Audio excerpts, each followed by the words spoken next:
Boa noite a todos. Agradecemos a Deus mais uma vez o privilégio de estarmos aqui. E fui convidado por esse senhor simpático que está aqui ao meu lado para três domingos estar com vocês, falando sobre a criação. De início fiquei bravo, né? Eu falei, Azaf, não, mas graças a Deus, agora eu estou contente, Azaf. Como é bom estudar Gênesis capítulo 1. Realmente nós estudamos Gênesis capítulo 1 a respeito da criação. Muitas vezes nós lemos, contamos para as crianças e achamos muito interessante, mas não mergulhamos para ver o que Deus fala com cada um de nós. E o título da série é justamente Quando Deus Fala. Serão 3 domingos então que estaremos aqui permitindo Deus, e a gente vai meditar Gênesis capítulo 1 e também estendendo para capítulo 2 e capítulo 3.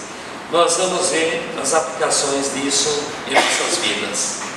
Quem não esteve aqui na primeira reunião, nosso irmão Gleison e a Juliana estão lá no fundo, eles estiveram em Moçambique, uma bênção, e pedimos para que os irmãos orem por esse trabalho. E a semente foi deixada ali em Moçambique, que realmente redunde em salvação de almas e glórias ao nosso Deus. Eu já desafiei o Gleison algumas vezes, eu quero fazer uma quebra de braço com ele, mas ele tem recusado, eu não sei porquê. Fizemos uma aposta, se aposta em quem, Maurílio? Eu apostei nele. Obrigado, Maurílio. Olha, alguém apostaria em mim. Um dia que você quiser, Gleison estaria à disposição, tá bom? Irmãos, se vocês forem jogar bola um dia com o Gleison, não arrume briga com ele, tá bom? Não dribla ele, se ele vai driblar você, falou, que bom, hein? Gleison, nós ficamos muito contentes pelo ministério aqui, pelo trabalho de vocês ali em Moçambique. Amados, vamos pensar um pouco na criação. O título é Quando a Criação Fala. E nós vamos abrir a Bíblia em Gênesis capítulo 1. Peço que os irmãos abram Gênesis capítulo 1.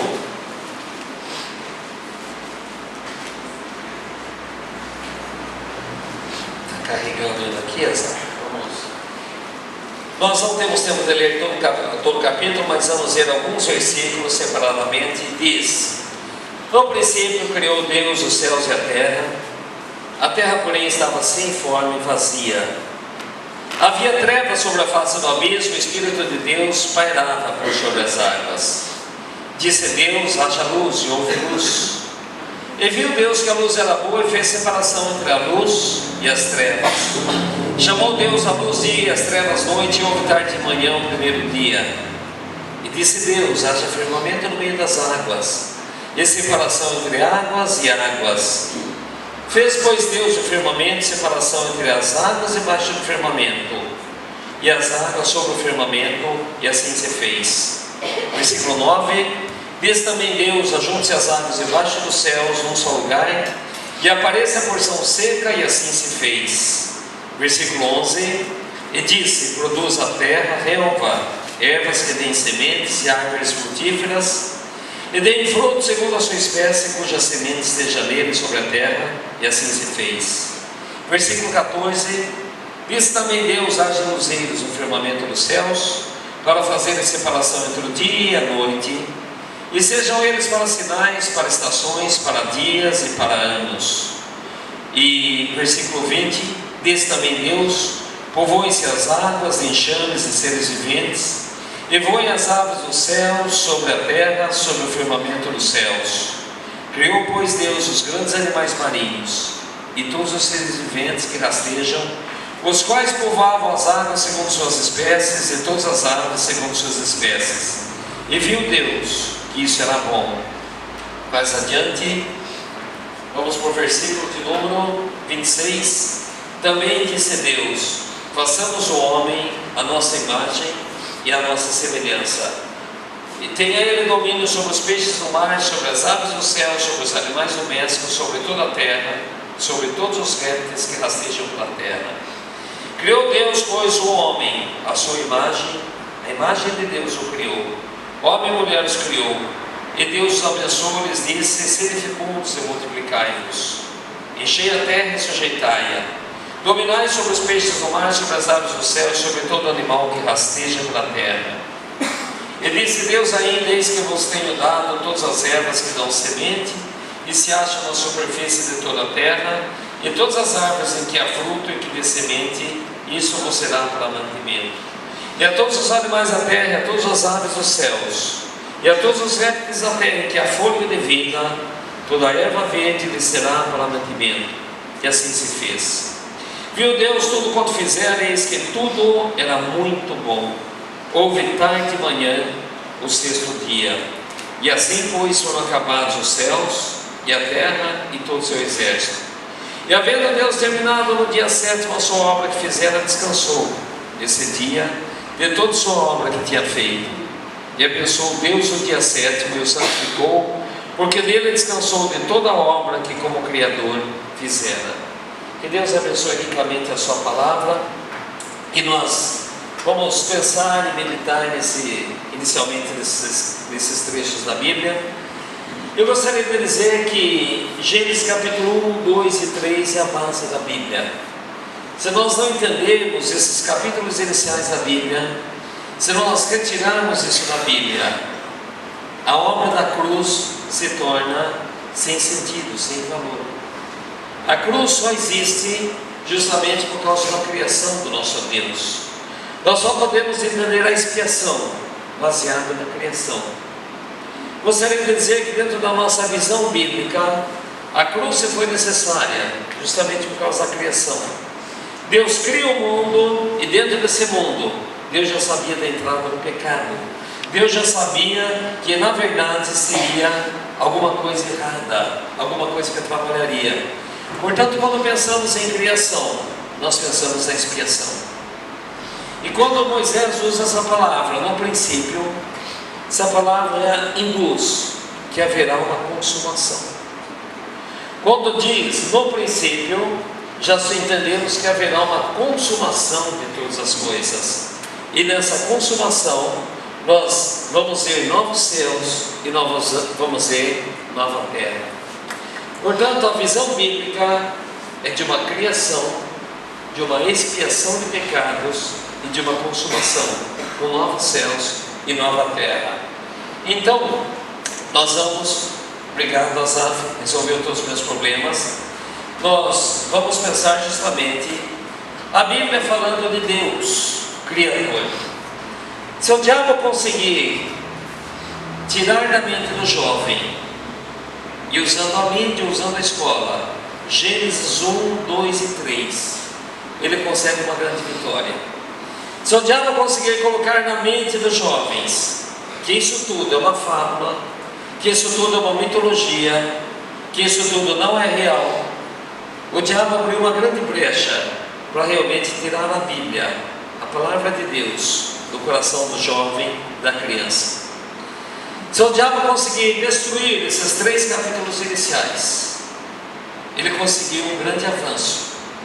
E é por isso que hoje os livros dos seus filhos estão repletos de um ataque direto a Gênesis capítulos 1, 2 e 3. Por isso que desde o jardim da infância, isso é tido como um mito, como fábula.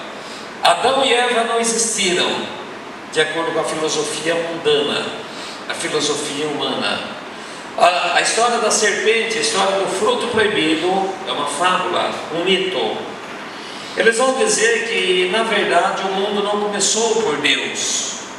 Deus não criou o mundo em 7 dias, que não houve a história de Adão e Eva, e a história do pecado é tudo uma fábula, mitologia. E esses conceitos demoníacos aparecem nos livros de escola. Os conceitos demoníacos aparecem na filosofia.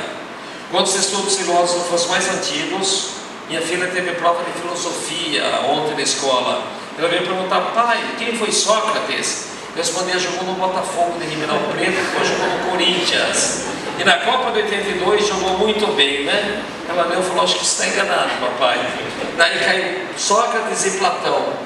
E daí ela começou a me mostrar sobre Sócrates e Platão e outros filósofos. Gente, eles falam, e não dizem absolutamente nada. A filosofia tem muitas perguntas a fazer, mas tem nenhuma resposta a dar. A filosofia, ela, na verdade, ela é terrena, ela é mundana, ela é carnal. E é por isso que ela não aceita a história de um Deus bíblico, de um Deus criador, de um Deus sustentador. E daí o professor dos seus filhos vão perguntar: prove então que Deus existe. E a Bíblia não vai provar que Deus existe. Por isso que ela começa dizendo: no princípio criou Deus, já assumindo a ideia de que Deus existe. Há um ser superior, todo-poderoso, transcendente, acima de matéria, acima de energia, acima de tempo, acima de espaço. E esse Deus, que sempre existiu e sempre existirá, um dia resolveu criar todas as coisas. E desde que Deus criou os céus e a terra. Qual o tema principal de Gênesis? Qual o tema principal dos capítulos que estamos lendo? Deus. Ele é o tema que permeia todo o livro de Gênesis e permeia toda a Bíblia. Ele é o assunto principal, ele é o tema principal. E se você entrou aqui no dia de hoje para ouvir o Dirceu falar a respeito de céus e terras, como foram criadas, sobre energia quântica, E igual a M vezes C ao quadrado, sobre prótons, nêutrons e elétrons, e discutir com cientistas em como a Terra foi feita, em termos evolucionistas e criacionistas, eu diria que você se enganou. O Dirceu gosta muito de Deuteronômios. Na verdade, nem o cientista e nem nós cristãos sabemos de todas as coisas. Na verdade, nós não sabemos de quase nada, porque as coisas encobertas pertencem ao Senhor, o nosso Deus, mas as reveladas pertencem a nós. Moisés poderia gastar 50 capítulos de Gênesis para detalhar a criação, explicar como foi feito, como Deus começou, como Deus organizou, como Deus fez. Mas ele resolveu gastar um capítulo para a criação e 13 para a vida de José. Então, quando nós paramos para pensar, por que será que Moisés não nos contou mais? Realmente porque Deus colocou aquilo que seria de interesse para nós. Mais do que isso que está em Gênesis capítulo 1, seria para satisfazer nossa curiosidade. E Deus justamente contou o que tinha que nos contar em um único capítulo, Gênesis capítulo 1. A criação do homem, da mulher e mais alguns detalhes, Gênesis capítulo 2. E depois ele vai contar justamente a história de famílias no livro de Gênesis. E como o assunto principal é o próprio Deus, ele quer mostrar, não através somente do relato da criação, mas do relato de famílias: Abraão, Isaac, Jacó, seus filhos, de como o homem se perdeu e como que Deus entra na história para redimir o homem. Então, por isso, você vai até o capítulo 11 de Gênesis e vai chegar no capítulo 11 em uma torre de Babel, cada um querendo deixar o seu nome na história. E capítulo 11 de Gênesis é triste porque é confusão, é um capítulo em aberto, é um capítulo triste onde cada um segue seu rumo, falando uma língua diferente. Mas no capítulo 2, Deus desce e chama Abraão para restaurar a história da humanidade. Abraão, em ti serão benditas todas as nações. Deus chama um homem para restaurar aquilo que o homem fez de errado. E é por isso que hoje nós não viemos aqui satisfazer curiosidade, mas temos duas visões. Primeiramente, a visão humanista, a visão também chamada de existencialista, ou seja, não existe Deus. O mundo veio de uma casualidade, e dentro dessa casualidade não existem propósitos. É isso que os filósofos existencialistas ensinam. Eis que seus filhos vão aprender na escola, quando estudarem, por exemplo, Sartre, ateu convicto, ensinando que nada há propósito nessa vida. Uma máquina tem propósito.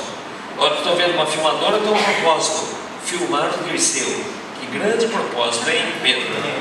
Tem um propósito, um microfone, transmitir a voz. Mas Sartre diz: a vida, o homem não tem propósito.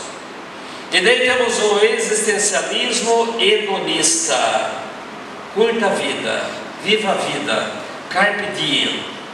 Viva o seu dia da maneira que você quiser. Faz aquilo que você gosta. Viva a sua vida, aproveite seus dias. A vida é curta, você vai morrer e tudo acaba. O existencialismo hedonista. Porém, a visão bíblica é totalmente antagônica.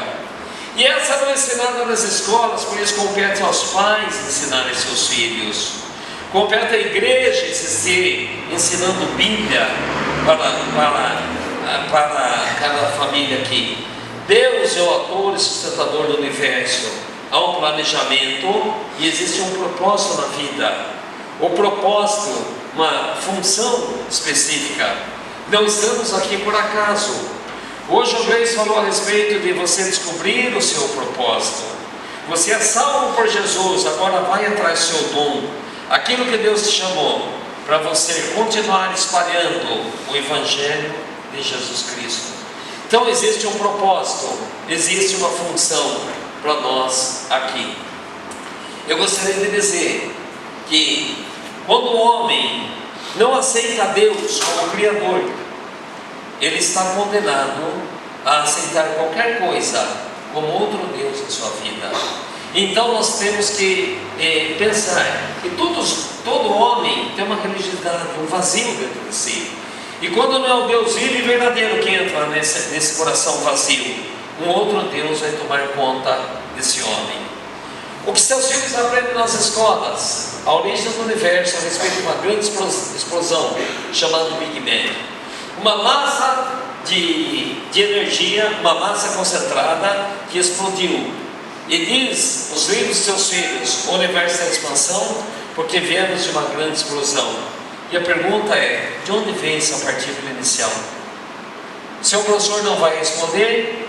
Stephen Hawking, que desenvolveu essa teoria, não foi ele o inventor da teoria, mas ele também no livro dele colocou um ponto de interrogação.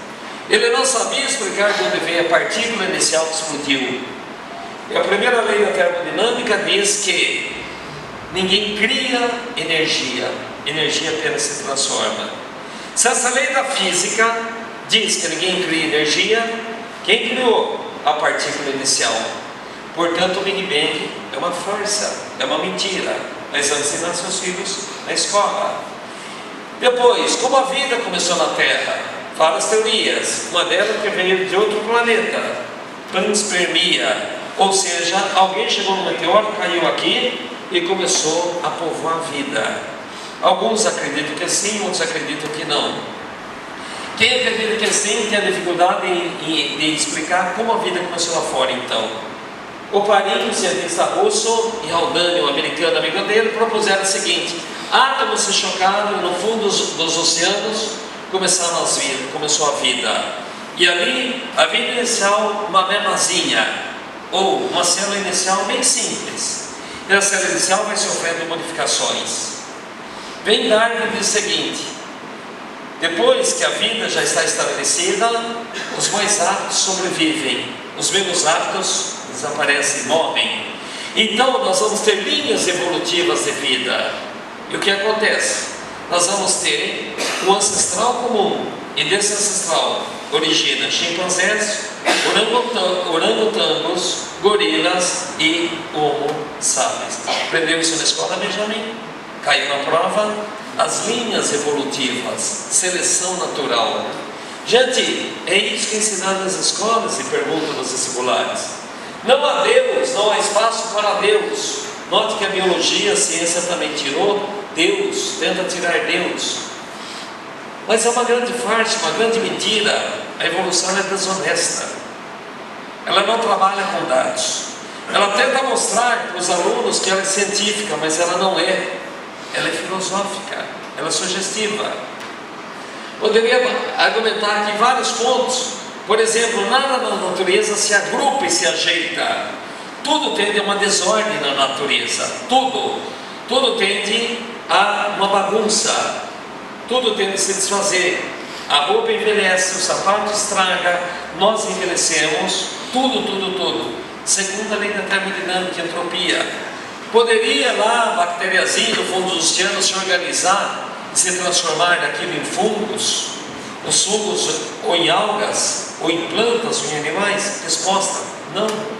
Não tem como. Então, se você aceita a teoria de Darwin, você tem que jogar fora a segunda lei da termodinâmica. Então, vocês vejam que a teoria darwinista, ela fere leis importantes. As moléculas são extremamente complexas. Nesse exato momento, dentro das suas células, você tem aproximadamente 30 mil genes, trabalhando e produzindo todas as proteínas que você precisa. Esses genes se abrem sob a ação de enzimas, produzidos pelas próprias células. Então, nesse momento, as enzimas estão mergulhando no cromossomo, escolhendo um pedaço de cromossomo, abrindo o cromossomo, copiando um código, indo lá para o citoplasma e produzindo a proteína para cabelo, ou para pele, ou para osso. Então, a enzima, que é uma substância química, escolhe um trecho dessas 30 mil e trabalha nesse gene. E daí a sua célula produz a proteína que você precisa para aquele momento. E os alunos perguntam a terceira: como que a enzima sabe qual trecho dos 46 cromosomos tem que ser aberto naquele momento? Se é proteína para sangue, se é proteína para os olhos, proteína para a pele. Temos 450 mil tipos de proteínas conhecidas dentro do corpo humano. Como que a enzima, que é uma substância química, sabe que tem que produzir? O acaso não faz isso, as moléculas são complexas. A escola vai ensinar que somos produtos de mutações. Mutações ocorreram e essas mutações, na verdade, foram modificando para selecionar os mais aptos. Mentira! Isso daí é desonesto. Porque uma mutação, ela causa uma coisa ruim, ela provoca uma coisa ruim. Quando acontece uma mutação numa célula, essa célula tende a ser eliminada. Ou o indivíduo vai desenvolver dentro de si alguma coisa ruim. A maioria dos cânceres são mutações. Albinismo, mutação. Fenilcetonúria, mutação. Fibrose cística, para quem assistiu cinco passos de mim, trata de uma doença séria, fibrose cística. São todas mutações que nós vemos. Para o evolucionista, mutações favoráveis foram acontecendo e formaram pulmões, formaram os rins, formaram corações, formaram olhos, por mudanças casualizadas no código genético. Seu cérebro foi formado por mutações, de acordo com a teoria evolucionista. Ou seja, erros no código genético formam um cérebro. Erros no código genético formam um corpo humano. Isso é impossível, isso é desonesto. Então, nós começamos a ver, e poderia dizer que a evolução é uma grande farsa. E eles vão dizer que os peixes se transformaram em sapos, os sapos se transformaram em répteis, os répteis em aves. Isso é mentira, porque os próprios fósseis não contam uma história evolutiva. Não existe uma história evolutiva de transformações graduais, de um peixe até chegar num sapo. Nem história evolutiva nos fósseis, do sapo chegar nos répteis, e assim por diante. Quando cavam nas rochas mais primitivas, mais antigas, encontram fósseis como são hoje. Não existe a história evolutiva. Dr. Colin Peterson, diretor do Museu de História Natural de Londres, evolucionista, publicou. Alguém escreveu uma carta que no livro dele ele não colocou imagens dessas transições de fósseis. Ele escreveu: vou ser sincero, não existem. E em cada palestra que o Dr. Peterson fazia, ele chegava para o grupo de evolucionistas e falava: me dei uma única prova de evolução, uma única prova. E ele falou: nunca recebi uma única prova de evolução. Eles falam de possíveis evidências, mas evidências não é prova. Portanto, o que nós aprendemos nos livros de escolas, não existe honestidade, então não podemos chamar de ciências. Então, daí o seu professor, alguém talvez um ateu, te pergunta: e como você prova Deus? Nós também não provamos Deus. Pela fé nós entendemos que o universo foi formado pela palavra de Deus, de modo que o que se vê não foi feito do que é visível. A criação, meus amados, veio daquilo que é invisível. Deus fez tudo a partir do nada. E como você prova isso? Nós não provamos. Nós vivemos pela fé. Mas o evolucionista também vive pela fé. Ambos vivem pela fé, tanto o cristão quanto o ateu. Ninguém consegue provar a origem de nada, mas nós vivemos pela fé. E se quisermos trabalhar agora com evidências, as evidências apontam para o Criador. Muitos cientistas ateus honestos, eles estudam as variáveis do universo. Eles chamam isso de sintonia fina. Para vocês terem uma ideia, existem números no universo que eles estudam. Esses números são gigantescos. E se você mudasse um número apenas final, 10 casos, depois a vírgula, mudasse um único número, o universo não se manteria. Vou dar um exemplo simples: a gravidade. A ZAF, qual é o valor da gravidade? Primeiro colegial. Pedrão, se lembra? Nossa, mãe Pedrão. A quanto foi o São Paulo essa semana, você sabe, né? Gravidade, 9 pontos, acho que 9,8, meninas. E tem um monte de números lá à frente do 9 pontos. É isso, Ronaldo? Né? Vocês têm a sua convicção. Tem vários números depois, a 9,8 alguma coisa. Eles descobriram que se você alterasse um pouquinho mais e a gravidade fosse um pouco mais elevada, nós não estaríamos aqui. Seríamos esmagados, não teria vida no planeta Terra. Mas se mudasse apenas um pontinho lá, nós estaríamos aqui. Se a gravidade fosse diminuída em apenas um pontinho, nós estaríamos aqui. Todos sairíamos voando, estaríamos no espaço. Ou seja, não existiria vida.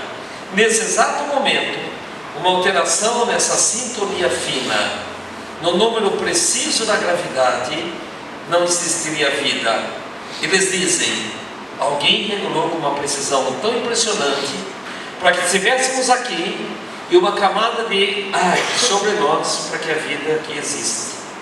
Se nós alterássemos um pouquinho, não existiria vida. E assim foi feito para a gravidade, para a rotação dos planetas, assim foi feito para a umidade, para a luminosidade, etc. e tal. Cientistas ateus escrevem, há um design inteligente. O design inteligente é que eles queriam o seguinte: existe alguém que planejou lá. E muitos cientistas falam, eu sou ateu, eu não acredito em Deus, mas há uma mente inteligente que fez tudo isso. O acaso não pode ter sido feito. E nós, cristãos, cremos num design inteligente, e o autor desse design se chama Deus da Bíblia. Pela fé, nós entendemos que o universo foi formado pela palavra de Deus. Gênesis 1, 2, 3 é a base de toda a Bíblia. Deus forma, cria, e depois Ele vai preencher o que Ele formou. É bonito isso daí. E Ele vai trabalhar em 3 esferas: terra, mares e firmamento. É bonito quando nós vemos a Bíblia começando com: no princípio criou Deus os céus e a terra. Essa palavra Deus está no plural, Elohim. E essa palavra no plural, ela indica um Deus majestoso, indica um Deus incomparável, o Deus que nós cantamos aqui, um Deus sem igual, um Deus maravilhoso, um Deus sobrenatural, Elohim, um Deus majestoso. Nós poderíamos ir um pouco mais adiante e dizer que no princípio criou Deus no plural e o verbo no singular, que se trata de um Deus triuno, Deus Pai, Deus Filho e Deus Espírito Santo. Deus Pai, em Atos 4 diz: ouvindo eles isso unânimes, levantaram a voz e disseram: Senhor, Tu és o Deus que fizeste o céu, a terra, o mar e tudo que neles há. O Pai participou da criação. Deus Filho, João capítulo 1, versículos 1, 2, 3, todas as coisas foram feitas por Ele, o Verbo, Jesus. E sem Ele nada do que foi feito se fez. O Espírito Santo na criação, nós vemos o relato que o Espírito pairava sobre as águas, que nem uma águia abrindo as asas, pairava sobre as águas. Já vemos o Espírito Santo.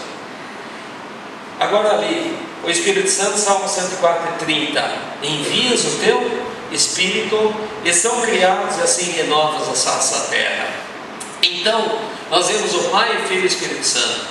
Se você voltar para Gênesis 1, no princípio criou Deus, você pode pensar em Deus Pai, tá certo? E disse Deus, a palavra de Deus, Jesus, e o Espírito pairava sobre as águas, o Deus triuno ali, tá certo?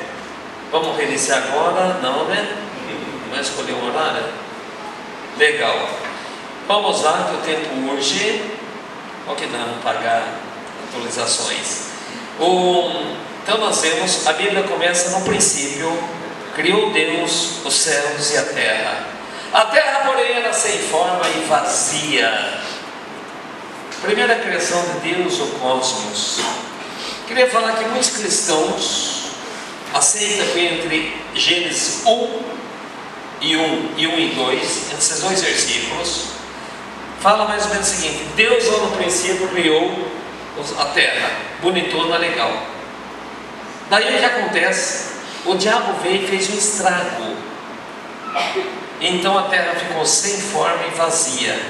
Existe um hiato, uma lacuna entre Gênesis versículo 1 e o versículo 2. E daí Deus vai começar a refazer a criação a partir do versículo 2. Você aprendeu isso lá no seminário, Azar? Aprendeu. Quem tem a Bíblia Scofield, ele segue essa ideia também.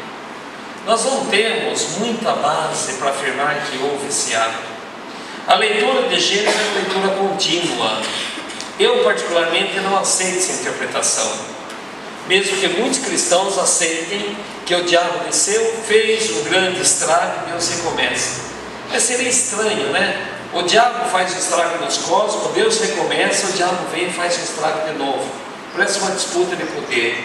Então, na verdade, o versículo 1 e 1 de Gênesis é preferível dar continuidade nos versículos 1 e 2, tá certo? Vocês notem que nós poderíamos dividir, apesar de ser uma leitura contínua, nós vemos Deus trabalhando com forma. No dia 1, luz e trevas, ele faz separação. 2, o mar e os céus. E dia 3, ele produz uma terra fértil.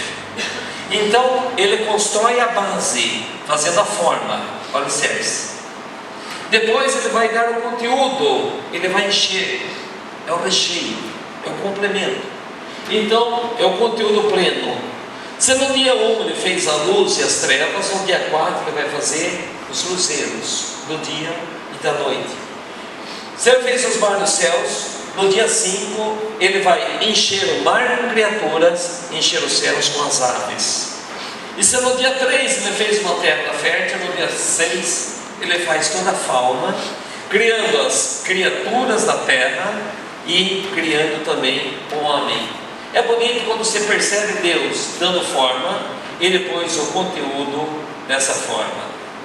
Vocês vejam, portanto, 6 dias da criação. E nós poderíamos dizer, dia 1, Deus começa separando as trevas da luz. E disse Deus, haja luz. Note que ele não criou o sol nem a lua, mas ele cria a luz. A luz, na verdade, existe independente do sol e da lua. Pois no versículo 2 ele faz uma separação entre as águas de baixo e as águas de cima. Ou seja, nós imaginamos que no princípio criou Deus os céus e a terra, é o cosmos. A terra está mergulhada por águas e a escuridão. Então Deus vai começar a fazer o trabalho dele. E o que ele faz? Separa a luz das trevas, e agora as águas do alto e as águas de baixo. Como que ele faz isso? Coloca uma camada de água aqui fora, não sabemos se é água de vapor ou líquida, e aqui as águas dos oceanos. E ele ajunta essas águas e forma a porção seca no dia 3 e produz as vegetações. Produz ali, na terra seca, a vegetação. Irmãos, se vocês gostam de pensar, podia até fazer uma conjectura aqui.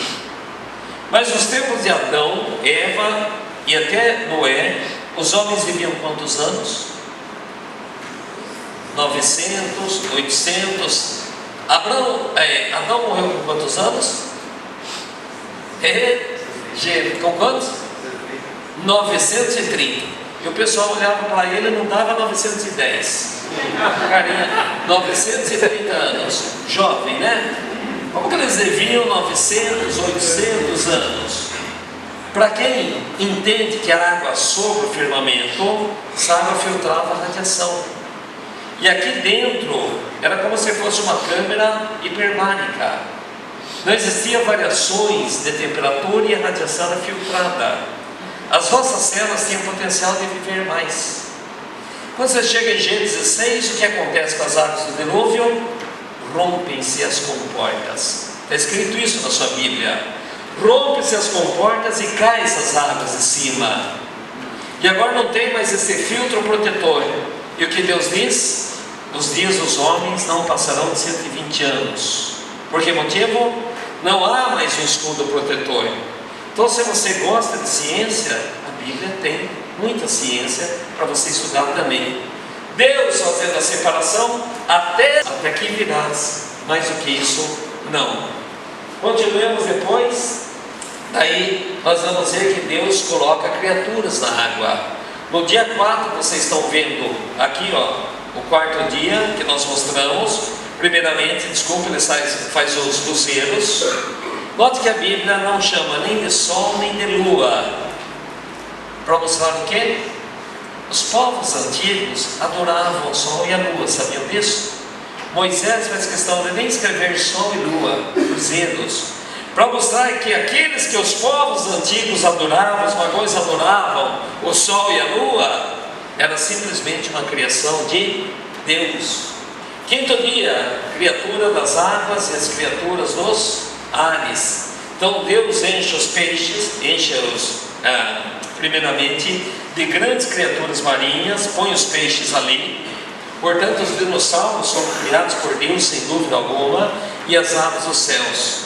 Isso derruba a teoria da evolução. A teoria que diz que tudo foi criado gradativamente. A criação já no terceiro dia já colocou as plantas, e ali já criou os grandes animais. A Bíblia não dá espaço para uma espécie se transformando em outra. Se você quiser grifar na sua Bíblia, fala que cada um criado segundo a sua espécie.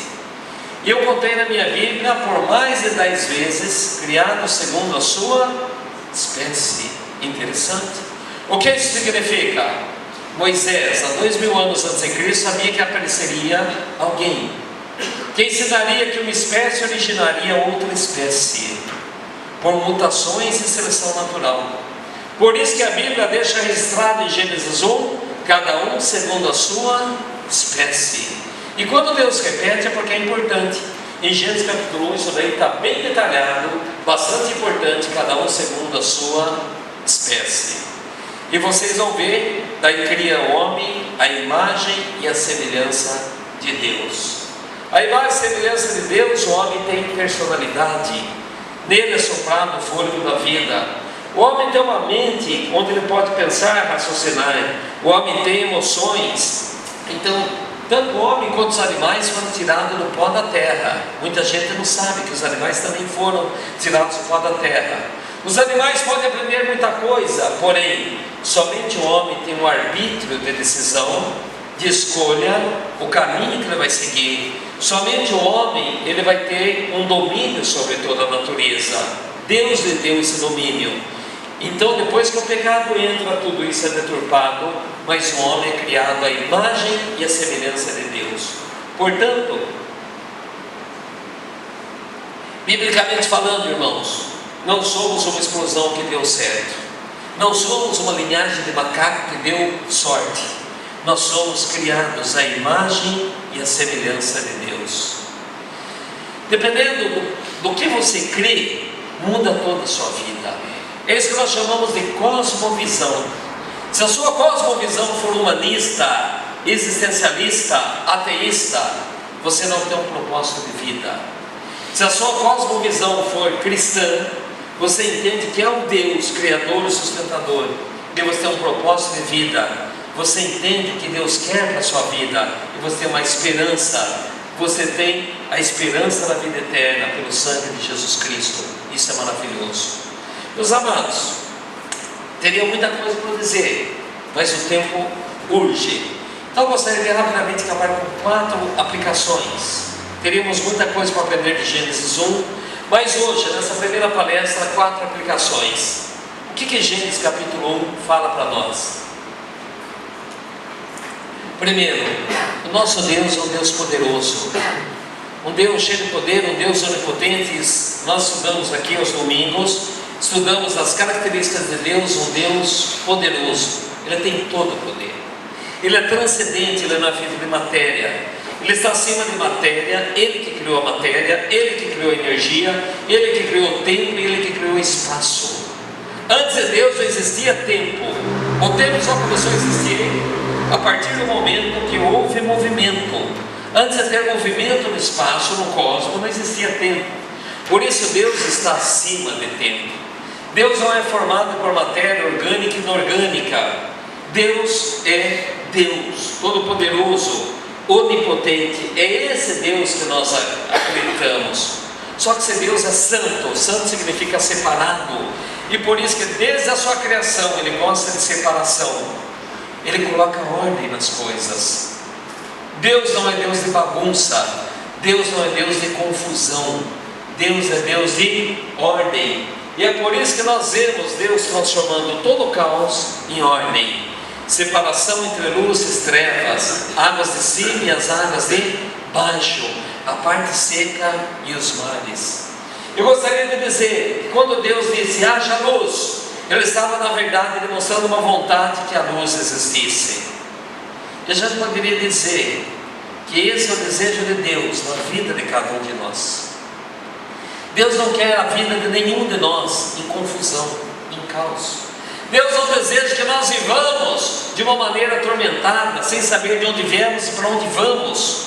O homem sem Deus, o homem atormentado, o homem que tem uma visão materialista, ele não sabe de onde ele vem nem para onde ele vai, ele não sabe quem ele é, por isso ele busca autoconhecimento. Mas o nosso Deus deseja a luz, e essa luz é manifestada na pessoa de Jesus Cristo. Jesus Cristo veio a essa terra para nos revelar esse Deus grandioso, maravilhoso. E é por isso que Paulo escreve aos Coríntios: Deus que disse, das trevas resplandeça a luz, está se referindo à criação. Ele mesmo brilhou em nossos corações para a iluminação do conhecimento da glória de Deus na face de Jesus Cristo. Se você tem dúvidas, se você tem confusão, se a sua vida é um caos, Jesus quer trazer luz. Assim como Deus disse haja luz lá na criação, esse mesmo Deus hoje deseja trazer luz na sua vida. E somente Jesus Cristo pode trazer luz. A filosofia não consegue. A filosofia te dá confusão. O humanismo não consegue, porque o autoconhecimento que o humanismo apregoa só te deixa mais confuso. A igreja não consegue, a religião não consegue, pastores e bispos não conseguem, nem padres, nem papas. Somente quem consegue trazer luz é a pessoa bendita de Jesus. Ele traz ordem àquilo que é confuso, Ele traz respostas àquilo que é dúvida, Ele traz vida para aquilo que é morte. Jesus Cristo traz luz para aquilo que é trevas. Essa é a primeira lição que nós aprendemos. A segunda lição que nós temos ali, meus amados irmãos, é que o poder da palavra de Deus é tremendo. A palavra de Deus é infalível. Você vai grifar em Gênesis capítulo 1, e disse Deus, e aconteceu. De novo, e disse Deus, e aconteceu. E disse Deus, e aconteceu. Vocês vão ver que quando Deus diz, acontece. O que Gênesis 1 tem para ensinar para nós? Eu vou lá para Salmo 33, versículo 9, o salmista diz: pois Deus falou e tudo se fez, Ele ordenou e tudo surgiu. Meus amados, nós não temos poder nas nossas palavras. O nosso poder nas palavras é bastante pequeno, mas o poder da palavra de Deus é pleno, é infinito. Quando você lê, quando você medita na palavra de Deus, eu gostaria de dizer que você vai meditar nessa palavra maravilhosa de Deus, e você vai concluir que essa palavra tem todo o poder. Essa palavra tem poder para transformar. E eu gostaria que você cresce no poder da palavra infalível de Deus. Se você crê no relato da criação, eu quero que você creia que as suas orações serão transformadas. Clame e creia nessa palavra de Deus. Quando você pode dizer o seguinte: ó Deus, você talvez esteja passando por um problema sério, todos nós passamos por problemas sérios, problemas às vezes quase que insuperáveis, problemas de saúde, problemas financeiros, problemas dentro de casa. Se você crê na criação, você vai crer nesse Deus onipotente que tem uma palavra onipotente. Se Deus ordena, ninguém pode resistir à palavra de Deus. Talvez você esteja passando por um problema de saúde, os médicos não conseguem consertar o seu problema de saúde, você não tem conseguido se recuperar, mas você pode pensar e dizer: Deus, o Salmo 139 diz que eu fui formado de um modo maravilhoso, o Senhor formou todas as minhas entranhas, Deus, e os médicos não conseguem dar um jeito. Ó Deus, ordena, e se for da tua vontade, restaura a minha saúde plena. E Deus pode restaurar, porque se Ele ordenar, a sua saúde vai ser restaurada assim. Talvez você esteja passando um problema em casa, difícil, insolúvel, mas você pode dizer: Deus, eu creio na tua palavra, ordena que haja paz na minha casa. Eu preciso da tua palavra, ordenando que tenhamos paz. Venha, Deus, e diga: haja paz nessa casa. E eu creio que pela tua palavra pode haver paz. O inimigo vai bater em retirada e nós vamos ter paz aqui na nossa casa. Talvez você esteja passando por um problema financeiro, de trabalho muito grande. Então você vai dizer nas suas orações: Deus, eu creio que o Senhor pode ordenar que seja aberta uma porta de emprego para mim. O Senhor pode ordenar e pela tua palavra eu possa resolver a situação tão difícil, tão complicada. Eu creio, Deus, porque o Senhor fez tudo, a tudo que fez, e o que o Senhor ordenar, tudo é possível. Eu acredito que travou novamente aqui, mas nós vamos finalizar sim mesmo, porque teve um pequeno problema aqui. O poder infinito na palavra de Deus. Ele trava, né? Oi? Faltariam 2 pontos apenas. Oi? Mais 2 pontinhos? Vocês permitem? Maurílio autoriza? Aqui realmente travou hoje.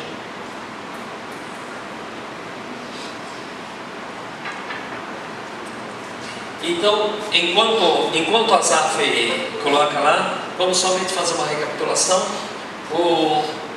A criação de Gênesis 1 revela justamente um Deus onipotente.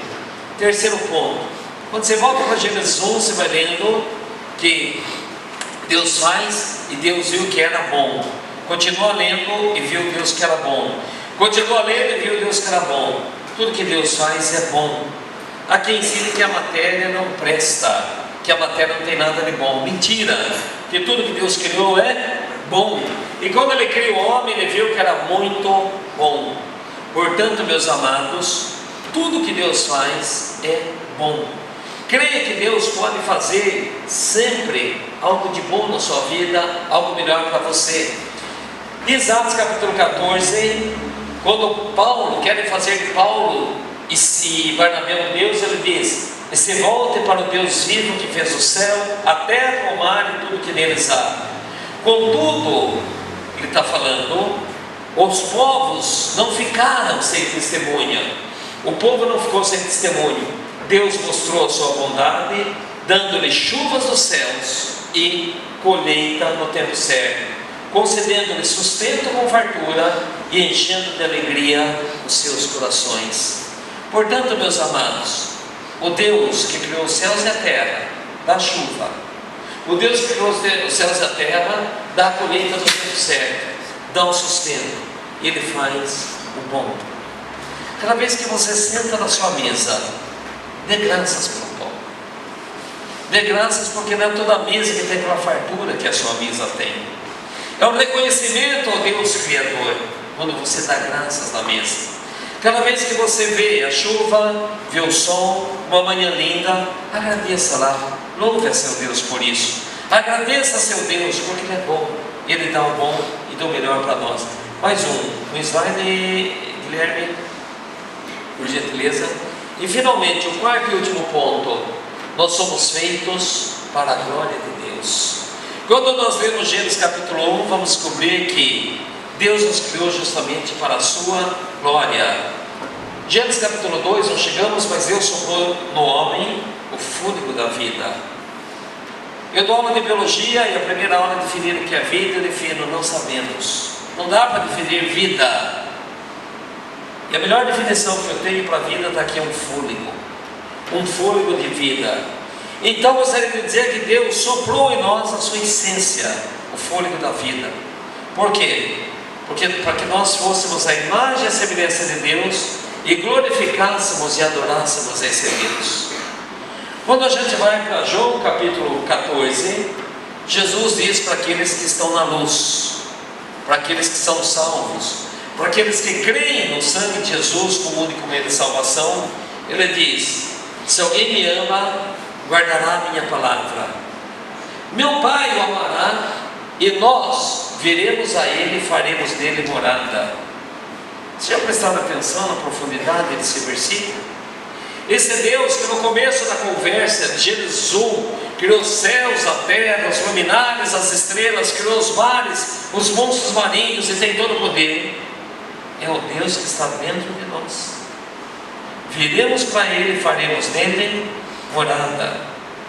Meus amados, quando a gente pensa que esse Deus Todo-Poderoso está dentro de nós, cabe a nós enxergar o pecado como algo terrível, nojento, repugnante, e enxergarmos que a nossa vida deve ser para Deus, glorificando a Deus. Por isso que nós somos criados para glorificar a Deus, porque se Deus Criador, Ele habita dentro de cada crente, dentro de cada cristão. Deus não habita em templos feitos por mãos humanas, mas habita dentro de nós, dentro do seu povo, dentro da sua igreja, que é o povo de Deus redimido, salvo e comprado pelo sangue de Jesus. Que a nossa alegria, que a nossa disposição seja para pensar em Deus no dia a dia, seja para falar de Deus, seja para conhecer mais e mais a Deus através da sua palavra, e seja para louvar a Deus. Que a nossa vida seja totalmente uma vida dedicada para a glória de Deus.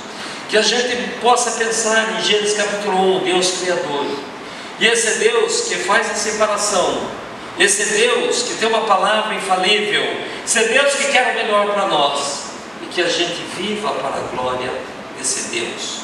Portanto, quando a criação fala, a gente deve glorificar a Deus. Quando a criação fala, o nosso Deus é glorificado. Que assim seja.